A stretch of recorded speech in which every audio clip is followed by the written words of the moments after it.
Ayer, día 8 de diciembre del 2024, ha caído el régimen de Bashar al-Assad en Siria. Después de un conflicto muy complejo durante 13 años, en pocos días, uno de los más importantes grupos opositores ha tomado la capital, Damasco, sin guerra. Después de tomar las ciudades más importantes del país, Bashar al-Assad ha huido a Moscú, donde ha encontrado refugio, pero vamos a tratar de dar las claves para entender este conflicto de Siria. ¿Quién es Bashar al-Assad? ¿Quiénes ganan y quiénes pierden con este resultado? ¿Cuáles son las piezas que se mueven en el complejo tablero de Siria? ¿Y qué podrá pasar ahora? No se puede entender lo que ha ocurrido, lo que está ocurriendo en Siria, sin conocer la historia de este país y los diferentes grupos étnicos y religiosos que lo componen. Siria ha sido, hasta fechas muy recientes, la eterna ocupada por diferentes potencias regionales, como fueron desde la antigüedad egipcios, hititas, sumerios, arameos, persas, asirios, griegos, romanos y turcos hasta la Primera Guerra Mundial. Turquía pierde la Primera Guerra Mundial y los vencedores, fundamentalmente Reino Unido y Francia, se reparten la zona. Y Francia, pues, toma el control de la actual Siria. Y por otra parte, tenemos que entender los diferentes grupos étnicos y religiosos que componen Siria.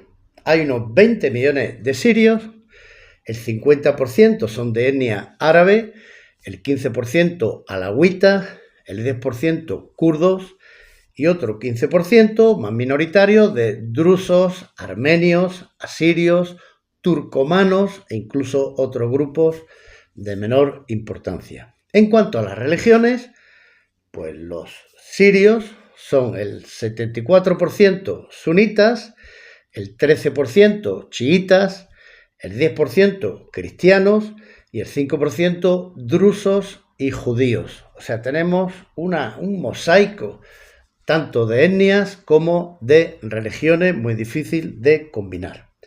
En el 1945, Siria accede a su independencia y, lógicamente, todos los diversos grupos del país, todas las etnias y todas las religiones han intentado insistentemente desde entonces tomar el poder del país. Así que desde su independencia, Siria es una larga historia de golpes de Estado, innumerables golpes de Estado. Los más exitosos fueron los que hizo el padre de el presidente que se acaba de exiliar, de Bashar al-Assad. El padre era Hafez al-Assad. Hafez al-Assad era militar de la Fuerza Aérea, era político, él militó en el Partido Comunista y después en el partido Baas, un partido socialista panarabista. Él creía en la internacionalización del socialismo y extenderlo a todos los países árabes. De hecho, durante un corto periodo se asoció con Egipto para hacer el partido conjunto, el Estado conjunto panárabe Egipto-Siria, pero aquello fracasó pronto. Hafez al-Assad era alawita, un grupo étnico que vive en el este de Siria junto al mar, y desde que alcanzó el poder, pues practicó con mano muy dura una auténtica represión al resto de los grupos minoritarios, al resto de las religiones, dando el acceso al poder a los suyos, a los alawitas, y que practican la religión alawita, que es una especie de secta chiita.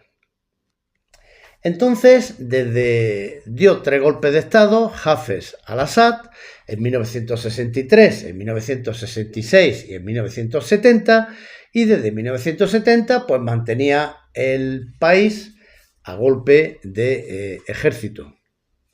Viendo ya pues que le llegaría su muerte natural, pues buscó un sucesor. Primero pensó en su hermano Rifat, pero su propio hermano intentó un golpe de estado contra Hafez en 1983, con lo cual fue descartado.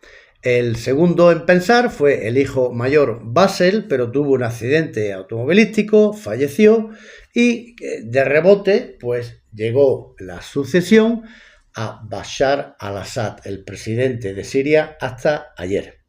Pues este hijo de Hafez, Bashar al-Assad, heredó el poder a la muerte de su padre en el año 2000 y durante estos 24 años pues ha seguido aplicando la misma política que su padre. Mano dura, represión de los restos de grupos minoritarios, dar el poder a los alawitas y rodearse de los suyos para detentar el poder en Siria, siguiendo con un Estado laicista, aunque laicista musulmán, lógicamente, y aplicando pues una férrea represión. De vez en cuando hacían algunas votaciones, pero absolutamente fraudulentas. Siempre ganaba con el 80 y tantos, 90 y tantos %. En el 2011 surge lo que ingenuamente se llamó la primavera árabe. Y la primavera árabe arrancó en diferentes países, en Túnez, en Libia, en Egipto y en Siria. Y hoy en día, haciendo balance, pues ya sabemos que la primavera árabe, más que arreglar alguna cosa, lo que hizo fue destrozar países como Libia y países como Siria, donde empezó la guerra civil. ¿Quiénes lucharon o quiénes han luchado hasta ahora y siguen luchando en esa guerra civil? Pues por una parte los que apoyan al presidente Bashar al-Assad, era el ejército oficial sirio y milicias de los afines políticos y de los afines de etnia, fundamentalmente la milicia Baas, el Partido Socialista Árabe, milicia alawita, milicias comunistas, milicias socialistas y apoyados externamente por Irán, tanto militarmente con efectivos como con dinero y armamento, y por las marionetas de Irán, que son Hezbollah y los Hutis fundamentalmente. También contaba con apoyo de grupos palestinos, diversos grupos palestinos como Fatah o el Grupo Galilea o el Frente de Liberación Popular Palestino. Y además tenía el apoyo fundamentalmente de dinero, armamento y bombardeos de Rusia. Frente a ese grupo, apoyado por esa gran diversidad de gente, fundamentalmente externa, Rusia e Irán, pues tenemos los que luchaban contra el régimen de Bashar al-Assad. El gran grupo opositor, el FSA, el Ejército Libre Sirio, donde se iban concentrando todos los que desertaban del ejército oficial sirio. El grupo Hayat Tahrir al-Sham, o Grupo de Liberación del Levante, que es como le llaman los árabes a esa región, se simplifica con las siglas HTS, que es el que ha tomado Damasco, y su líder es el que se ha referido pues a que va a polarizar la reconstrucción de Siria. Está por ver. Ese grupo pues fue un grupo que perteneció al Estado Islámico, después a Al-Qaeda, después trata de aparecer como un islamismo moderado, pero su líder ha sido declarado terrorista por Estados Unidos, por Turquía y por otros muchos países.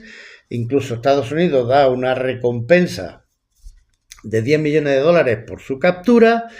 Y ahora, pues, lo que va a ser interesante ver es hasta qué punto ese grupo HTS es capaz de moderarse, pero ya hemos visto en la televisión que cuando ha entrado a la gran mezquita de Damasco para dar su arenga, pues era el grito de Alá Akbar, Alá es grande, y Alhamdulillah, demos gracias a Alá. Con lo cual, no creo que sea fácil el nuevo gobierno que surja en Siria. Otros muchos grupos que han luchado y que luchan contra el ejército de Bashar al-Assad, pues son, por ejemplo, el JF, financiado por Arabia Saudí, Al-Qaeda, grupo para Levante, el grupo islamista moderado Arakat, que ha recibido financiación de Estados Unidos, el Estado Islámico, absolutamente integrista, los kurdos, que quieren independizarse en la zona del norte, los talibán, que también reciben efectivo de Pakistán y de Afganistán, los lobos grises, que es un grupo nacionalista turco que intenta defender pues la Turquía y luchar contra los kurdos, porque entre los propios grupos opositores a Bashar al-Assad, entre ellos son algunos enemigos irreconciliables.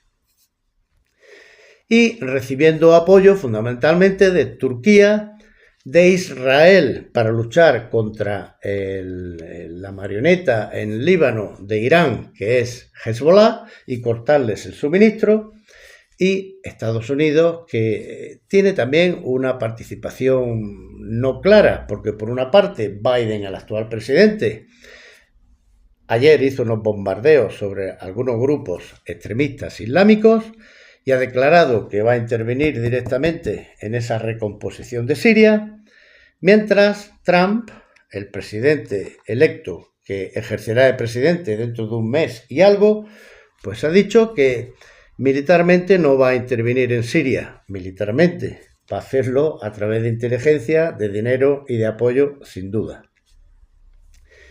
Entonces, además de Estados Unidos, de Turquía y de Israel, también han apoyado a esas fuerzas opositoras de Bashar al-Assad los Estados Unidos del Golfo, como son Kuwait, Qatar, Bahrein, Arabia Saudí, Omán. En fin, una complicadísima composición de fuerzas, las que resulta y quedan en Siria para administrar Siria y para pelearse por el poder después de la caída de Bashar al-Assad.